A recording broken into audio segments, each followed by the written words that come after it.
ये नवीनतम साधना पद्धति है, ये अमृत की साधना है, ये जीवन में अद्भुत है। इनका अगर कोई नित्य अभ्यास करे तो सारे संशय छट जाएंगे। इनकी बहुत सारी उपाधियाँ जो नासमझी से उत्पन्न हुई है, विपरीत मनोवृत्तियों से उत्पन्न हुई है,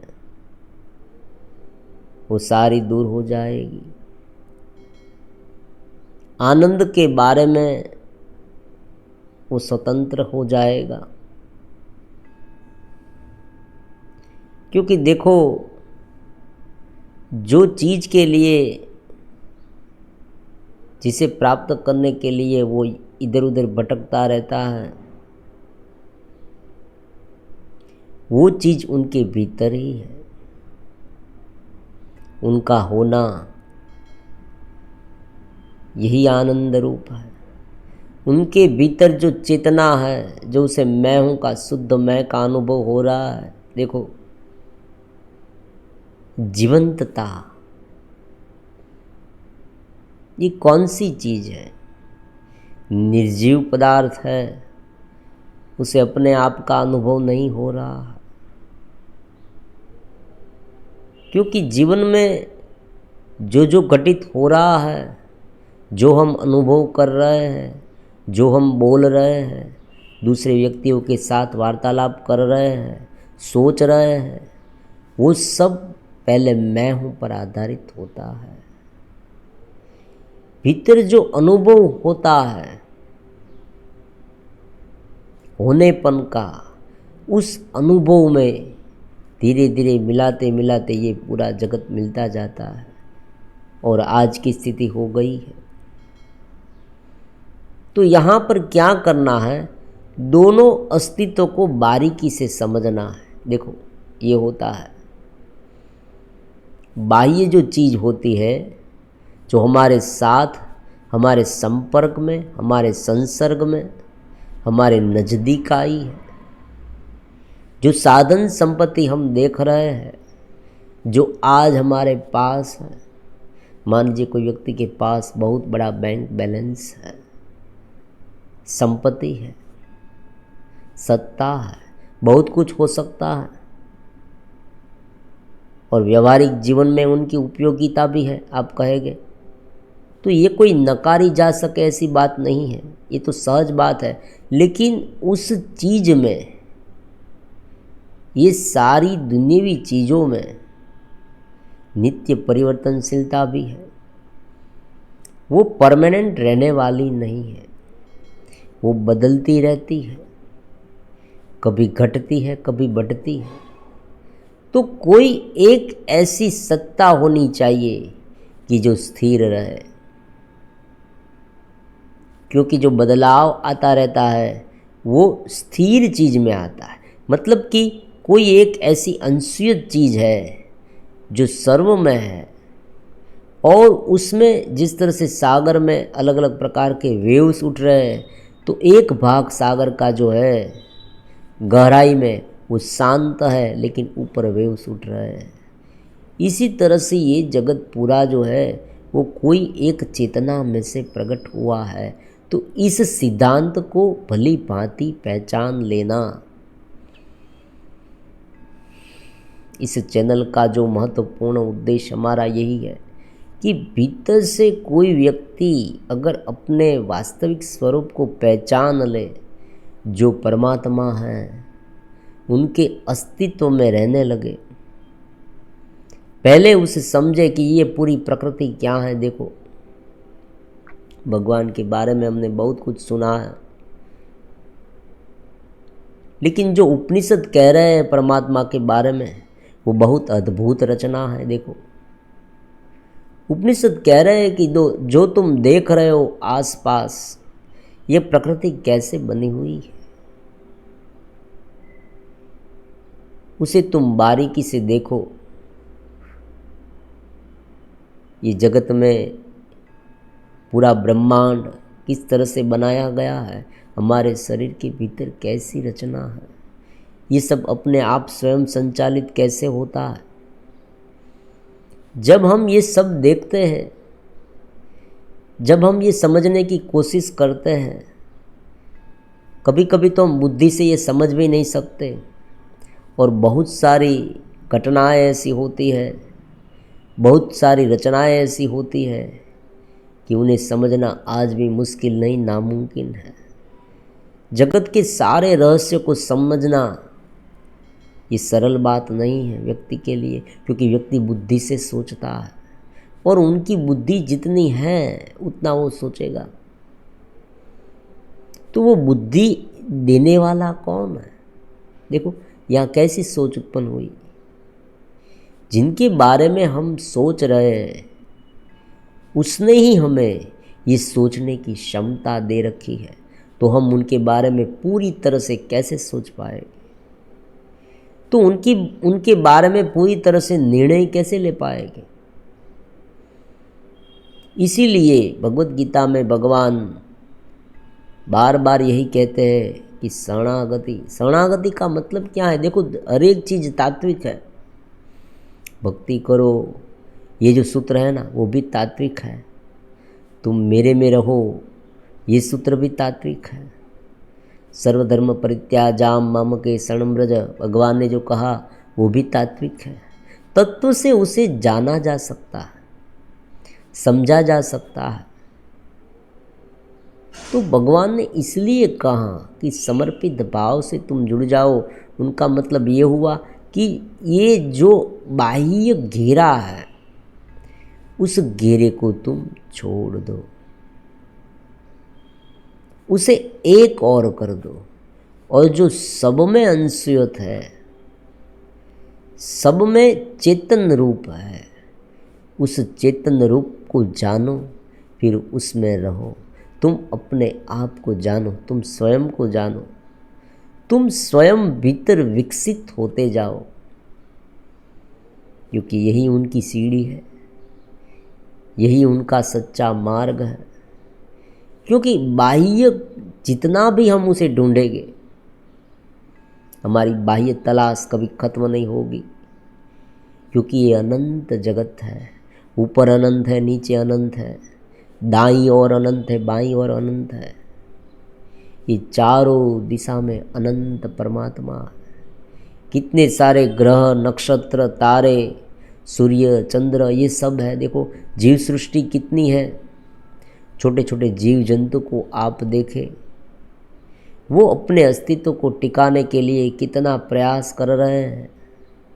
ऐसे बहुत सारे स्थान हैं जहाँ पर व्यक्ति गया भी नहीं है, मनुष्य, फिर भी वो सब है। अनेक जन्म के पहले, अनेक वर्षों के पहले मनुष्य था भी नहीं, तब भी ये जीव सृष्टि थी। तो कोई तो ऐसी चेतना है कि जिनकी बुद्धिमत्ता से ये पूरा जगत उत्पन्न हुआ है, और उनकी बुद्धिमत्ता, उनका अस्तित्व, उनका होनापन, उनका ग्रेस, उनकी दया, करुणा, अनुकंपा, जो भी नाम आप दे, उनमें ही रहना है। क्यों उनमें रहना है? देखो, क्योंकि जगत जानने से पता चलता है। अगर कोई व्यक्ति सो गया गहरी नींद में, तो उसे मालूम नहीं है जगत क्या है, आसपास क्या हो रहा है, उसे कुछ भी मालूम नहीं है। कोई व्यक्ति कोमा में चला गया, किसी को एनेस्थीसिया दिया गया, तो कुछ भी मालूम नहीं पड़ता कि जगत कैसा है। जगत में चाहे कुछ भी क्यों न हो जाए। ऐसे बहुत सारे ग्रह हैं, ऐसे बहुत सारे तारे हैं, ऐसे बहुत सारे विश्व है जगत में, पूरे यूनिवर्स में। वहाँ बहुत कुछ हो रहा है, लेकिन हमें पता नहीं है। हम जगत को कब जानते हैं? जब उनके संसर्ग में आते हैं, और ये जो भीतर की आंतरिक रचना है ना, वो रचना में सब कुछ ठीक रहे। ये बात बहुत समझने वाली है। देखो, आँखों से हमने कुछ देखा है तो आँख तो होनी चाहिए ना। अगर आँख नहीं तो देखेंगे कैसे? कानों से हमने कुछ सुना है तो कान तो होने चाहिए ना। कोई स्वादिष्ट मिष्टान हमने चखे हैं तो जीवा होनी चाहिए, उनमें रस होना चाहिए, स्वाद लेने की क्षमता हमें होनी चाहिए। तो ये जो रचना है ना भीतर की, वो रचना के माध्यम से हम सब कुछ देख रहे हैं, सब कुछ सुन रहे हैं। मन एक कर्टेन है और उसमें सारी संवेदनाएं उत्पन्न हो रही है बाहर से। मान लीजिए कोई व्यक्ति ये कहेगा कि हम सोच रहे हैं, केवल सोच रहे हैं, कुछ देखते नहीं, कुछ सुनते नहीं, सूंघते नहीं, त्वचा से हमने कोई स्पर्श नहीं किया, केवल ही केवल हम सोचते हैं। तो उस समय क्या होता है? देखो, ये सोचना है ना, वो भी एक कर्टेन में उत्पन्न हुआ चित्र है। आज विज्ञान भी ये साबित कर रहा है कि जब कोई व्यक्ति कुछ सोचता है ना, तब उनमें जो माइंड में जो लिक्विड है, जो द्रव्य है, उस द्रव्य में उनकी सोच के अनुसार एक छवि उत्पन्न होती है और उनके अनुसार वो ये पता करता है कि मैं क्या सोच रहा हूँ। ये मन में चल रहे सारे चित्र है, वो भी भौतिक है, वो भी बाह्य है, ये भी एक रचना है। इस रचना के साथ हमारी शरीर की रचना जुड़ी हुई है और ये दोनों संपुट मिलकर तन और मन, देखो दोनों है। बाह्य मटेरियल्स जो है वो तन है, शरीर, और इसे तो सब कोई जानता है। इस शरीर को जिसने विज्ञान पढ़ा है उसे भी मालूम है कि ये जो पूरा अस्तित्व जो हम देख रहे हैं भौतिक, ये सब कुछ तत्वों से बना हुआ है। तो हमारा जो विज्ञान, आध्यात्मिक विज्ञान है, वो भी कह रहा है कि 5 तत्व से ये सब बना हुआ है। पृथ्वी तत्व है, जल तत्व, अग्नि तत्व, वायु, आकाश।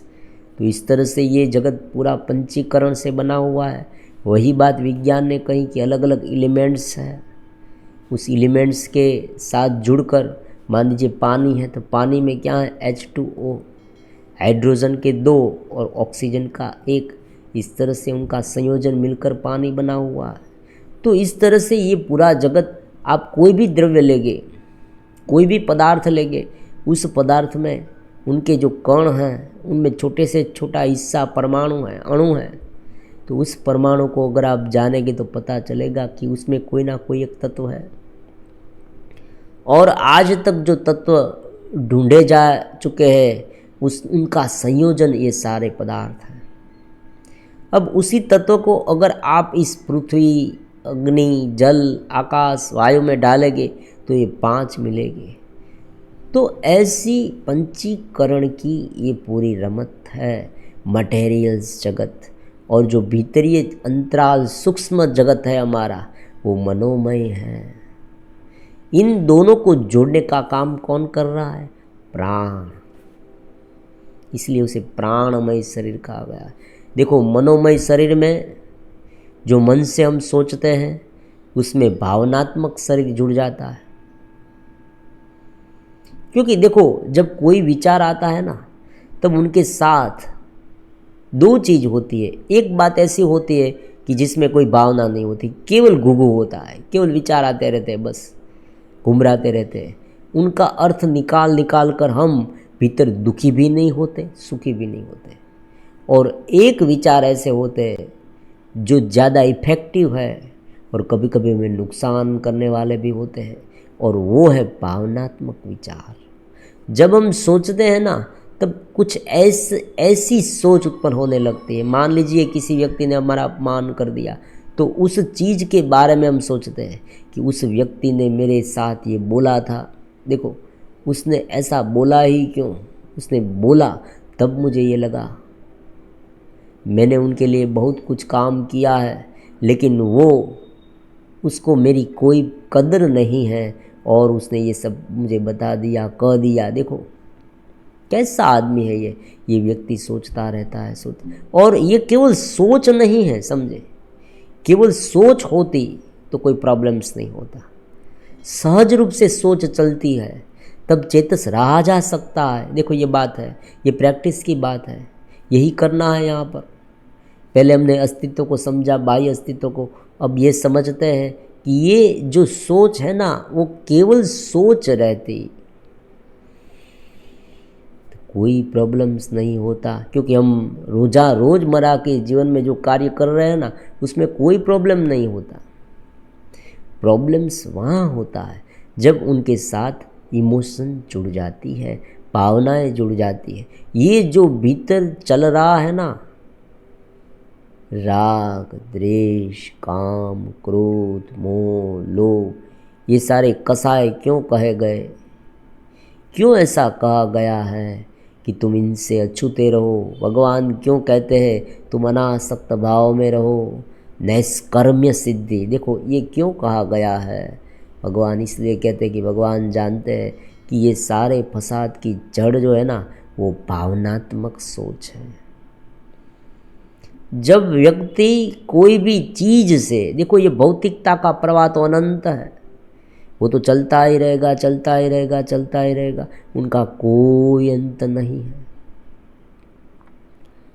अगर आप निष्पक्ष होकर निरीक्षण करें पूरे जगत का, तो आपको पता चलेगा कि ये जो जगत है ना, वो निरंतर बदलाव आता रहता है। कोई भी चीज़ है ना, वो स्थायी नहीं है यहाँ पर। एक बार आप बादल को देखें, ऊपर बादल को, आकाश में बादल को देखेंगे तो पता चलेगा कि बादल में अलग अलग प्रकार के आकार बन रहे हैं। कभी हाथी बन रहा है, कभी घोड़ा बन रहा है, कभी फूल बन रहा है, फिर वो बिखर रहे हैं। और कभी तो ऐसा होता है कि आकाश एकदम स्वच्छ हो जाता है, कभी इतने घने बादल होते हैं, कभी सफ़ेद बादल होते हैं, देखो। और कभी कभी सूर्य प्रकाश की किरणों से उसमें 7 रंग दिखते हैं, 7 रंग दिखते हैं। तो बहुत कुछ दिखता है बादल में। तो बादल में जो दिख रहा है वास्तव में वहाँ कुछ नहीं है। बादल में जो दिख रहा है वो हमने बनाया है। मतलब कि हमने कल्पनाएं की है कि देखो इसमें क्या है, अब फूल बन गया है, अब देखो अब पहाड़ बन गए हैं, अब देखो अब क्या है, एक झोपड़ी है, अब कोई बूढ़ी औरत का चित्र दिख रहा है। आप कहेंगे अलग अलग चित्र बादल में देखेंगे। जैसे बचपन में कहा गया था ना कि जो चंद्र में अलग अलग प्रकार के चित्र दिख रहे हैं। तो कुल मिला के बात केवल इतनी ही है कि ये जो पूरा जगत ब्रह्मांड जो हम देख रहे हैं वो मटेरियल्स है और वो बदलती रहती है। पदार्थ विज्ञान, फिजिक्स, आपने सुना होगा, विज्ञान में पदार्थ विज्ञान, फिजिक्स है ये फिजिक्स के नियम यहाँ लागू होते हैं। और देखो यहाँ एक मज़े की बात यह है कि ये जो नियम है ना, वो हम मानते हैं कि ऐसे ही नियम यहाँ पर है और यही नियम पूरे ब्रह्मांड में, ऐसी बात नहीं होती। यहाँ हम कोई चीज़ छोड़ते हैं तो नीचे आती है, लेकिन एक ऐसा उपग्रह भी है, एक ऐसा ग्रह भी है कि जहाँ चीज़ ऊपर जाती है। तो नियम भी बदलते रहते हैं प्रकृति में। बहुत सारे ऐसे ग्रह हैं जहाँ अलग नियम काम कर रहे हैं, ये विज्ञान कह रहा है। तो कहने का मतलब केवल यही है कि ये जो जगत हम पूरा देख रहे हैं वो मटेरियल्स है। और मटेरियल्स की फितरत क्या है, उनकी लाक्षणिकता क्या है, प्रमुखगत लाक्षणिकता, उनकी प्रमुखगत लाक्षणिकता ये है कि उसमें नित्य परिवर्तन होता रहता है। कोई भी चीज़ ऐसी नहीं है कि जो हमारे पास परमानेंट रहने वाली है। देखो निरंतर बदलती रहेगी ये चीज़ों, ये शरीर हमारा निरंतर बदलता रहेगा। 7 साल में व्यक्ति का पूरा शरीर बदल जाता है। बचपन में हम वही थे, लेकिन देखे बचपन की तस्वीर को हम पहचान नहीं पा रहे हैं। हमें पता नहीं चल रहा है कि क्या मैं ये था, क्या मैं ये कर रहा था। देखो कोई व्यक्ति बहुत बूढ़ा हो गया है, ज़्यादा उम्र वाला हो गया है, उसे अगर दिखाएंगे उनके 1 महीने की तस्वीर कि तुम ऐसे थे पहले, देखो यहाँ पर तुम सोते थे, तुम इस तरह से नाचते थे, इस तरह से दौड़ते थे, इस तरह से बोलते थे, तुम्हें बोलना भी नहीं आता था, तो उसे कैसा लगेगा? कितना नवीन लगता है हमें, लेकिन ये वास्तविकता है, इसमें कोई नवीनता नहीं है। जन्म से पहले और मृत्यु के बाद ये जगत, जो जो जगत हमने बनाया है ना, जो पूरा ढांचा, वो नहीं होगा। जगत तो है, अनंत है, लेकिन हमारा जगत नहीं होगा, हमारी दुनिया। देखो, हर एक व्यक्ति की अलग अलग दुनिया होती है, हर एक व्यक्ति की अलग दुनिया, हर एक व्यक्ति की अलग पसंद नापसंद होती है, हर एक व्यक्ति की अलग कैसेट होती है। ये कैसेट क्या है? भीतर की स्मृतियाँ है। आप उसे छेड़ेंगे तो वो बजने लगेगी। देखो, ये होता है, कभी कभी आप कोई व्यक्ति के पास मिलते हैं तो वो बोलने लगता है, वो अपने पुराने संस्कार जो जो उसने भुगता है, जो जो उन्हें सहा है, ये भी हो सकता है उसने जो दुख सहा है, उसने जो तकलीफ़ सही है, वो सब वो बोलेगा। कौन कौन सी मुश्किलें उनके जीवन में आई है, वो उनके दिमाग में है, स्मृतियों के रूप में डटी हुई है, और उनकी कैसेट अलग है। जितने लोग उनकी इतनी कैसेट, उतनी स्मृतियाँ, अपने संस्मरण होते हैं, वो तुरंत बोलने लगेगा। आप उसे कहेंगे कि आपका कैसा चल रहा है, वो सब कुछ बोलेगा कि भाई ठीक नहीं चल रहा है, ये हो रहा है, ये हो रहा है, मेरा बेटा है, वो मेरे वश में नहीं है, मैं कहता हूँ वो नहीं कर रहा है, वो अपनी मनमानी कर रहा है, और ये सब कुछ बेच रहा है, ये कहेगा। हर एक व्यक्ति के कैसेट। ये सब जो है ना, ये साधना चेतस की साधना है। उस चेतस की साधना का महत्वपूर्ण पहलू यह है कि सबसे पहले तुम जो बाह्य जगत को देख रहे हो, तुम जो सोच रहे हो, वो उन सब को मटेरियल्स मान लो, भौतिकता मान लो। जो मन है ना, मनोमय, मन में भावना उत्पन्न होती है। इस दोनों को तुम पूरी तरह से समझ लो। और आज का विज्ञान तो ये कह रहा है कि ये भावना जो है ना, वो भी एक प्रकार के हॉर्मोन्स से होती है। ऐसा वायु आता है, जो वायु सूंघने से हमें हंसी आने लगती है। देखो, ये होता है। ऐसी दवाइयाँ आती है कि व्यक्ति रोमांटिक हो जाता है। देखो, व्यक्ति को गुस्सा आने लगता है। तो डोपामाइन नाम का अंतस्राव है आजकल जो दिखाया जाता है अलग अलग वीडियो में, चैनलों में, यूट्यूब में, आप सोशल मीडिया में देखेंगे, इंटरनेट में, सब कुछ लुभाने वाली, विकारी चिंतन कराने वाली ऐसे ऐसे दृश्य दिखाते हैं। क्यों?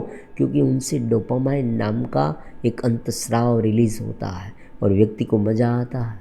व्यक्ति उनमें उलझता जाता है, वो कंडीशनल हो जाता है, शर्ती हो जाता है। वो देखेगा तभी आनंद आएगा। फिर कब क्या होगा कि वो देखेगा फिर भी उसे आनंद नहीं आएगा, फिर उनसे भी ज़्यादा कुछ देखना है उसे। तो इस तरह से व्यक्ति, उनकी लत लग जाती है, उनका एडिक्ट हो जाता है। उसे एडिक्शन कहते हैं। मोबाइल का एडिक्शन हो गया, आपने सुना होगा, और ये तो आजकल हो रहा है, सोशल मीडिया का एडिक्शन। तो बाह्य जगत को समझना सबसे पहले इस चित्त साधना में बहुत महत्वपूर्ण है। देखो, शास्त्र समझ में नहीं आते, बहुत बार लोगों की ये शिकायतें होती है और मैसेज भी मिलते हैं कि उपनिषद पढ़ते हैं तो नहीं पता चलता है कि उसमें क्या वास्तविक रूप में लिखा है। लेकिन एक बात समझनी है, पूरे उपनिषदों का सूर क्या है? एक तत्व ऐसा है जो स्वयं आनंद रूप है, बस उन पर ही चलना है।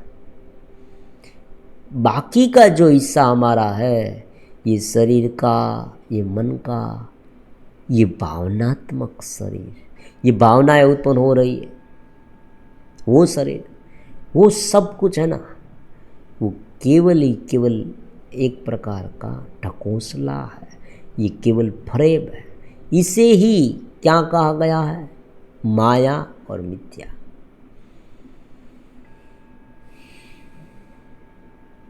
व्यक्ति को क्या करना है? कोई भी साधक को जो चैत्य साधना करना चाहता है, जो अपने स्वरूप को, अपने, देखो ये डिपेंडेंट वाली साधना नहीं, ये व्यक्ति को स्वयं विकसित करने वाली साधना है। ये अद्भुत इसलिए है चित्त साधना का सबसे महत्वपूर्ण पहलू क्या है, लाक्षणिकता क्या है कि वो व्यक्ति को विकसित करती है। ये ऐसी बात नहीं, मान लीजिए एक व्यक्ति है, उसे आपने बहुत सारा धन दे दिया, लेकिन धन तो खर्च हो जाएगा। आज उसने धन लिया, उनमें कोई स्किल नहीं है, उनमें कोई आर्ट नहीं है, काम करने का जज्बा भी उसमें नहीं है, वो आलस्य होकर पड़ा रहता है और उसे किसी ने धन दे दिया कि देखो इतने पैसे ले रखो, शांति से रहो, मौज मजा करो, वो तो खर्च हो जाएगी। और उनकी जो आदत है इस तरह से पड़े रहने की, और हो सकता है कि पड़े पड़े वो क्या इधर उधर का सोच रहा है, तो उनका दिमाग भी गलत रास्ते में भी हो सकता है और धन तो खर्च हो जाएगा। फिर बाद में क्या होगा, व्यक्ति फिर से मांगेगा और व्यक्ति के दिमाग में ये सोच घर कर जाएगी कि इस तरह से मांगा जा सकता है। बस यही बात होती है। वो स्वयं अपना जो सपोर्ट है वो स्वयं नहीं बन पाएगा। व्यक्ति को डिपेंडेंट नहीं होना है, कम से कम अध्यात्म में स्वयं जानना है, स्वयं भीतर की चेतना में एकरूप होना है उसे। तो ये डिपेंडेंट वाला मार्ग नहीं है चित्त ध्यान। व्यक्ति स्वयं ऊपर उठता है, व्यक्ति ये समझने लगता है, व्यक्ति ये अनुभव सिद्ध बात होती है उनके जीवन में कि हाँ, ये बाह्य जो पूरा जगत है ना, वो एक मटेरियल्स है। ये जो भावनात्मक शरीर, ये जो भावनात्मक जो सोच मेरे मन में उत्पन्न हो रही है, वो भी एक प्रकार का कर्टेन है और उसमें उत्पन्न हो रहा चित्र है, दूसरा कुछ नहीं। जिस तरह से व्यक्ति स्वप्न देखता है, स्वप्न में क्या होता है, देखो स्वप्न में कितनी सारी तकलीफ कभी हो सकती है, कभी कभी स्वप्न में मज़ा भी आता है। जो व्यक्ति ने आज तक भुगता है और जो वो नहीं भुगत सकता, देखो ये होता है स्वप्न में। कभी कभी ऐसे स्वप्न आते हैं कि जो अतृप्त इच्छाएं पूरी होती है, वहाँ पर व्यक्ति चाहता है कि मुझे ये मिल जाए, वो मिल जाए, ऐसा होना चाहिए, मेरी सब वाह वाह करनी चाहिए, ये विकार मुझे मिलना चाहिए, इतनी धन दौलत संपत्ति सत्ता सब कुछ जो है मुझे मिलना चाहिए, मेरी कद्र होनी चाहिए, व्यक्ति मुझे ही पूछने चाहिए। ये जो सारी इच्छाएं उनकी भावनात्मक रूप में होती है ना, वो स्वप्न में पूरी होती है। स्वप्न में वो ये सोचता है, उसे ये लगता है कि देखो मेरा ये पूरा हो रहा है, मैं यहाँ पर हूँ और ये इतने सारे लोग मेरे सामने हैं और मेरी वाह वाह कर रहे, ये विकार में भुगत रहा हूँ। सब कुछ जो इधर उधर का जो कुछ है वो सब कुछ उसे स्वप्न में मिलता है। कभी कभी भूतकाल की स्मृतियाँ जागृत हो जाती है। बहुत लोगों को ऐसा महसूस होता है स्वप्न में कि वो एग्ज़ाम दे रहे हैं, देखो परीक्षा दे रहे हैं, परीक्षा का पेपर दे रहे हैं और बहुत कम समय है उनके पास, तो उस समय वो जाग जाते हैं। किसी को गिरने का सपना आता है, गिर रहा है, ऐसा स्वप्न आता है। तो स्वप्न में सब कुछ इधर उधर का होता है, लेकिन जब वो जागता है तब क्या होता है, वहाँ कुछ नहीं होता। जो उसने सोचा था, जो वो भीतर सोच रहा था, उनमें से कोई भी चीज़ स्वप्न में नहीं थी। यही बात अष्टवक्र गीता में बताई। जनक राजा को जो स्वप्न आया था, उसी स्वप्न में से ये अष्टवक्र गीता का जन्म हुआ। तो देखो, जो जगत है चित्त विद्या, अगर आपको चित्त विद्या के अनुसार आगे बढ़ना है, ब्रह्म विद्या परमात्मा की विद्या के अनुसार, तो सबसे पहला सिद्धांत उनका क्या है, मटेरियल्स को समझे। जैसे ही चीज़ आप पर हावी होने लगे, देखो ये बात होती है, चीज़ हावी हो जाती है, व्यक्ति के दिमाग में चीज़ें घर करने लगती है, व्यक्ति ये मानने लगता है कि यही चीज़ है ना, वही सब कुछ है। जगत की सारी चीज़ वस्तुएं है जो मेरे पास है, वही सब कुछ है और ये सारी चीज़ वस्तुएं मेरे साथ परमानेंट रहने वाली है। लेकिन ये नहीं होता है। अब देखो ये बात है ना, वो हम अनुभव सिद्ध रूप से जान सकते हैं। ऐसी बात नहीं ये ग्रंथ में लिखी, व्यक्ति अपना पूरा जीवन देख सकता है, व्यक्ति अन्य लोगों का जीवन देख सकता है, व्यक्ति अपने सामने मरे हुए लोग देख सकते हैं। देखो ये होता है मेरे सामने व्यक्ति कहेगा मेरे सामने बहुत सारे लोग मर गए। ऐसे बहुत सारे लोग इस पृथ्वी पर आए और चले गए, मैंने ये सब देखा है। ये बात होती है। मैंने सारे लोग देखे कि जिसने ये पूरा राज्य छोड़कर चले गए और कोई कुछ लेकर नहीं गया है। ये सारी भौतिक संपत्तियां जो है, सुख सुविधाएं हैं, वो यहाँ रह जाने वाली है और इस सब को छोड़कर एक दिन चले जाएंगे। मतलब क्या, ये सब कुछ तात्विक है, कोई चला नहीं जाता है, चेतना वहीं रहती है। मैं चला गया ऐसा क्यों लगता है? ऐसा इसलिए लगता है कि जो घेरा है, जो बाह्य घेरा मन के प्राण से जुड़ा हुआ है, इस शरीर से, इन दोनों का जो तादात्म्य है ना, वो छूट गया और व्यक्ति मर गया। बस यही बात होती है। जैसे ही उनका तादात्म्य बनता है, उनका एकीकरण होता है, उनका जन्म होता है। जैसे ही वो तादात्म्य छूट गया, उनकी मृत्यु हो जाती है। दूसरा कुछ नहीं है। तो बाह्य घेरे को समझना इस चेतस विद्या में बहुत महत्वपूर्ण है। दूसरी बात है मन को समझना, मन में भावनात्मक सोच को समझना।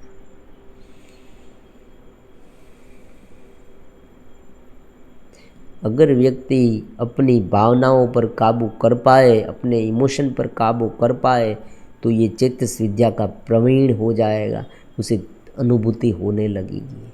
देखो, व्यक्ति भावना पर इतना काबू नहीं कर सकता है, उनके आउट ऑफ कंट्रोल हो जाती है। निराशा, चिंता, डिप्रेशन, भय, उचाट, डिप्रेशन, ये सब जो है ना, ईर्ष्या, ये सारी भावनाएं, प्रतिशोध की भावना, अहंकार भी भावना का रूप ले लेता है। देखो, मुझे तुमने कहा, मैं कौन हूँ, ये सारी भावना जो है ना, वो व्यक्ति को ऐसे पकड़ लेती है कि वो नहीं होते हुए भी उनकी एक कृत्रिम आइडेंटिटी बना लेती है और वही आइडेंटिटी उसे बहुत परेशान कर रही है, वो उसे छोड़ना नहीं चाहता। ये बात होती है, क्योंकि बार बार वीडियो देखते हैं फिर भी इसे छोड़ नहीं सकते।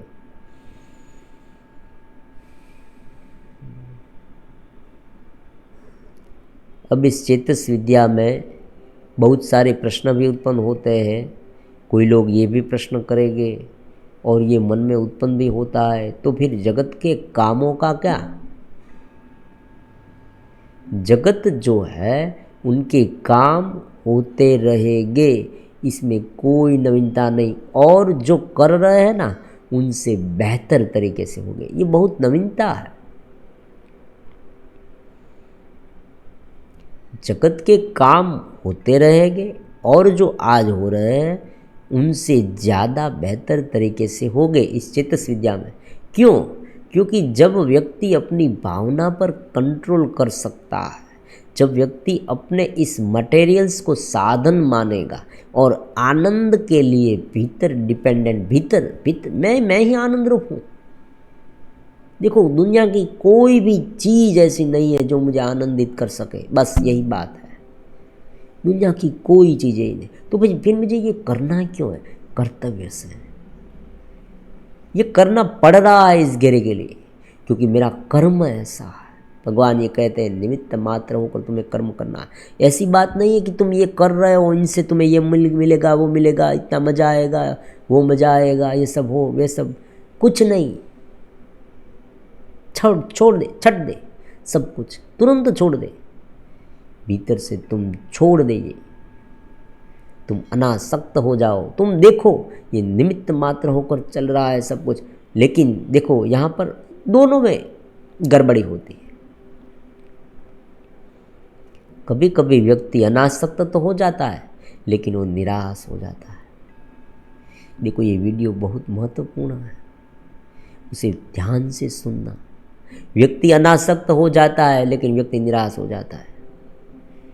व्यक्ति के जीवन में कोई रस नहीं रहता, ऐसी बात तो होती ही नहीं, क्योंकि आत्मा तो अत्यंत रसोई वसः, मतलब परमात्मा तो रस रूप है, आनंद रूप है।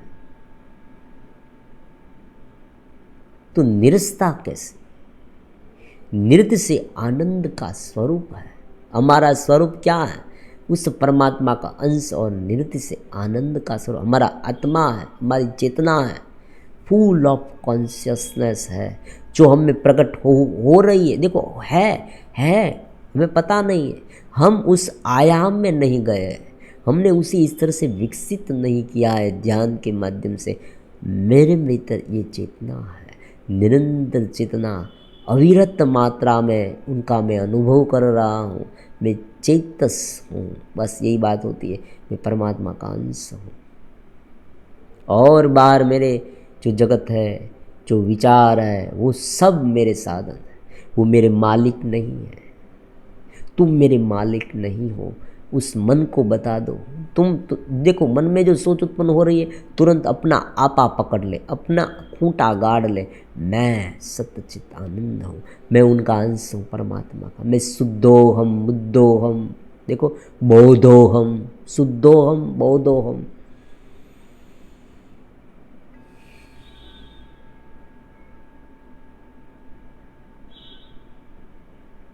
फिर तुरंत जो जो सोच उत्पन्न हो रही है, उस सोच को देखते रहे, उनका निरीक्षण करते रहे, उसे साधन मान के करे। जहाँ जरूरी है वहाँ करना चाहिए, बस ये होता है।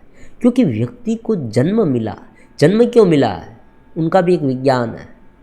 क्योंकि अज्ञानवशात जो जो हमने कर्म कर रखे हैं, अज्ञानवशात हमें पता नहीं था, हमने आज जाना। देखो ये होता है, हमने आज जाना। पहले मुझे पता नहीं था ये ज्ञान है। आज मुझे पता हुआ, आज मैंने जाना कि हाँ ये है। तुरंत हमारा जो कर्माशय है ना, वो गलने लगा। बस यही होता है।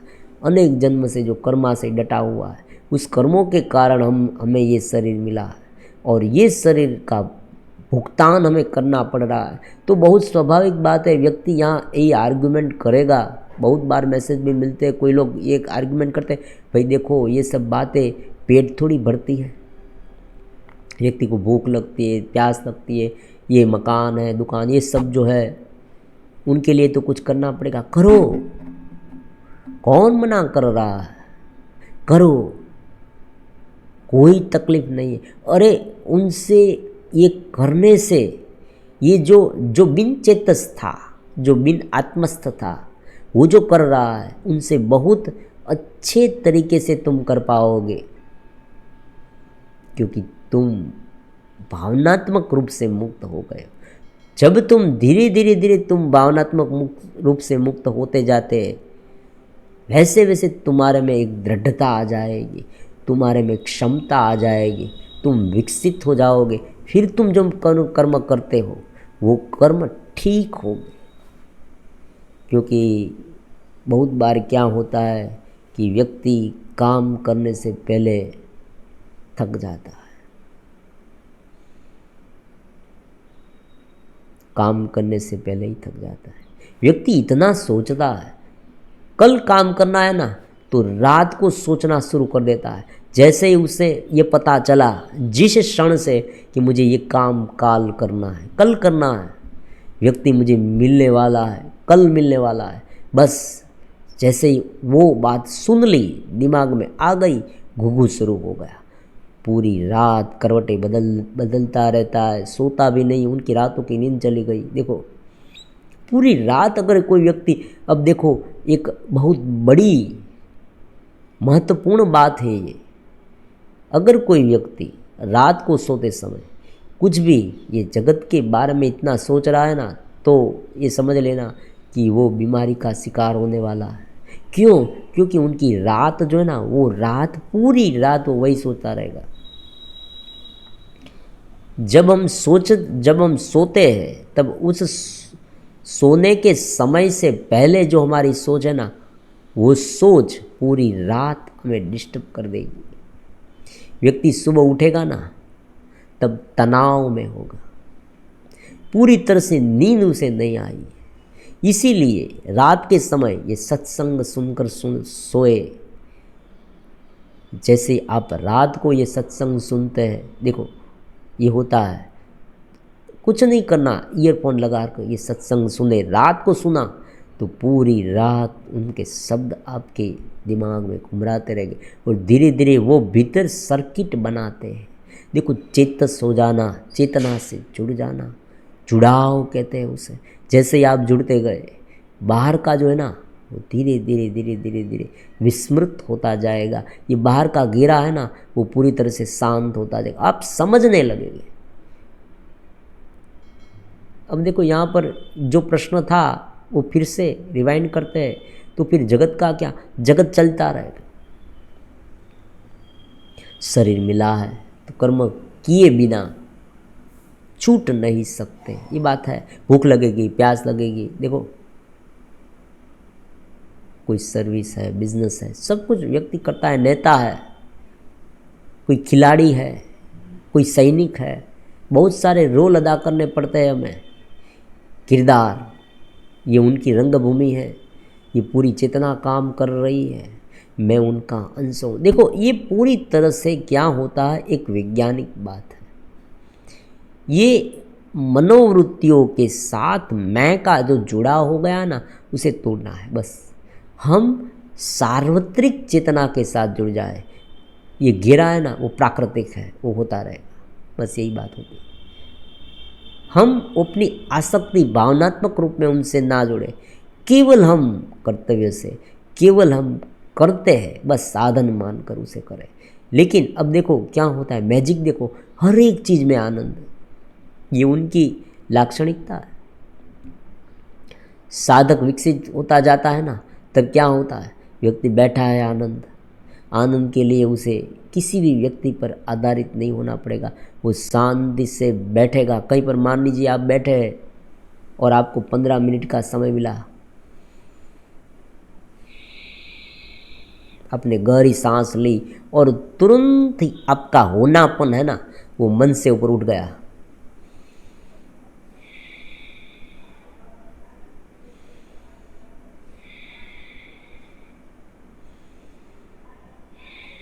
अब शांत होने लगे, शब्द सुना, शांत होने लगे, दिव्य ध्यान में एक रूप होने लगे।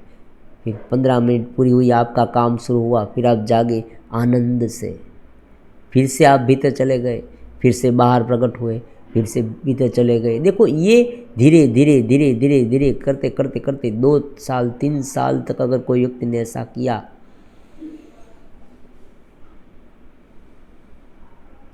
तो वो व्यक्ति ये सारी उपाधियों से ऊपर उठकर दिव्य मार्ग का चयन करेगा। देखो ये होता है।